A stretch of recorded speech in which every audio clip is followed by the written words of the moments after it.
नमस्कार दोस्तों, धार्मिक कहानियाँ पूरा जरूर सुने। राजा राम ने नहीं, देवी सीता ने भी चलाए थे बाण, जानिए पौराणिक गाथा। भगवान श्री राम राजसभा में विराज रहे थे। उसी समय विभीषण वहां पहुंचे। वे बहुत भयभीत और हड़बड़ी में लग रहे थे।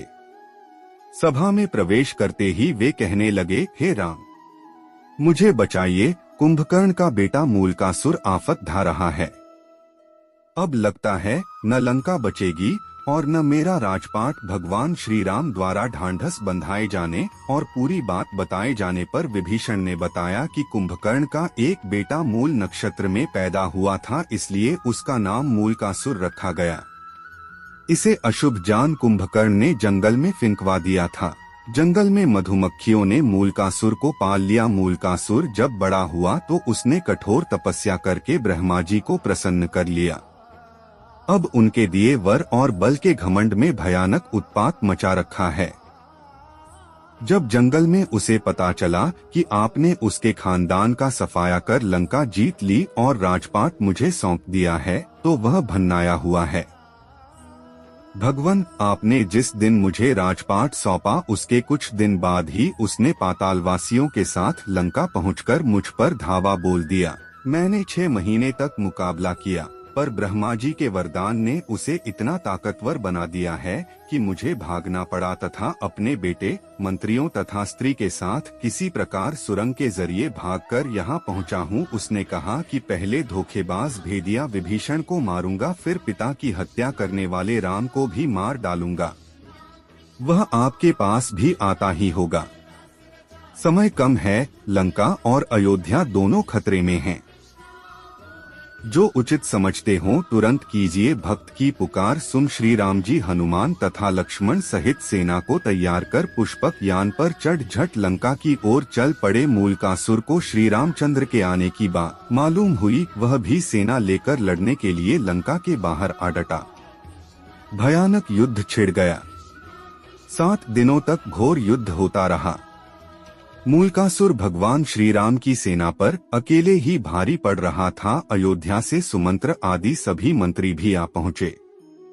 हनुमान जी संजीवनी लाकर वानरों, भालुओं तथा मानुषी सेना को जिलाते जा रहे थे, पर सब कुछ होते हुए भी युद्ध का नतीजा उनके पक्ष में जाता नहीं दिख रहा था।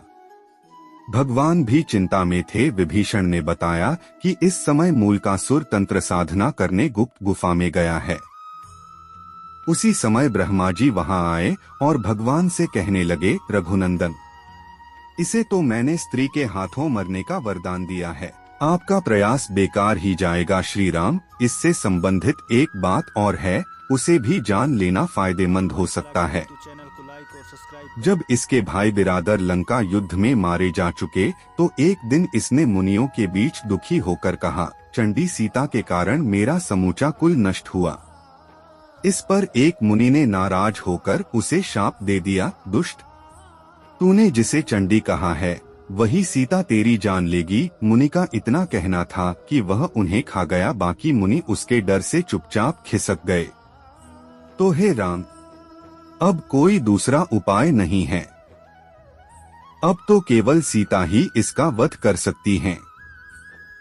आप उन्हें यहाँ बुलाकर इसका वध करवाइए। इतना कहकर ब्रह्मा जी चले गए।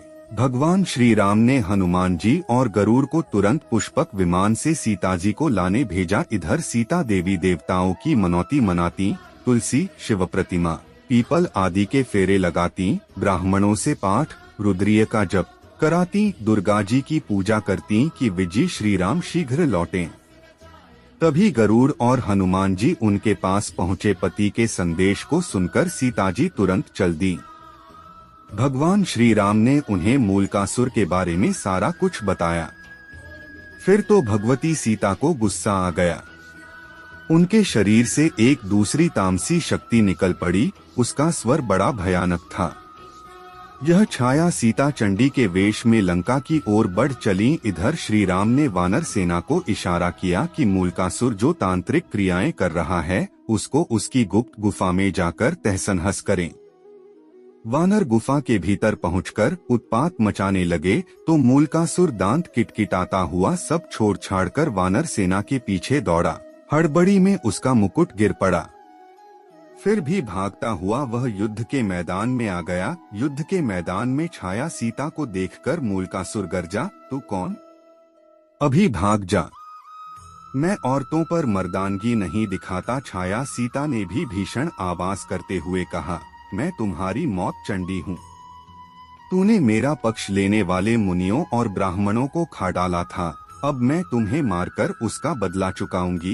इतना कहकर छाया सीता ने मूलकासुर पर 5 बाण चलाए। मूलकासुर ने भी जवाब में बाण चलाए। कुछ देर तक घोर युद्ध हुआ, पर अंत में चंडिकास्त्र चलाकर छाया सीता ने मूलकासुर का सिर उड़ा दिया और वह लंका के दरवाजे पर जा गिरा। राक्षस हाहाकार करते हुए इधर उधर भाग खड़े हुए। छाया सीता लौटकर सीता के शरीर में प्रवेश कर गई। मूलकासुर से दुखी लंका की जनता ने मां सीता की जय जयकार की और विभीषण ने उन्हें धन्यवाद दिया। कुछ दिनों तक लंका में रहकर श्री राम सीता सहित पुष्पक विमान से अयोध्या लौट आए। दोस्तों, ऐसे धार्मिक कहानियाँ जानने के लिए हमारे YouTube चैनल को लाइक और सब्सक्राइब करना ना भूलें।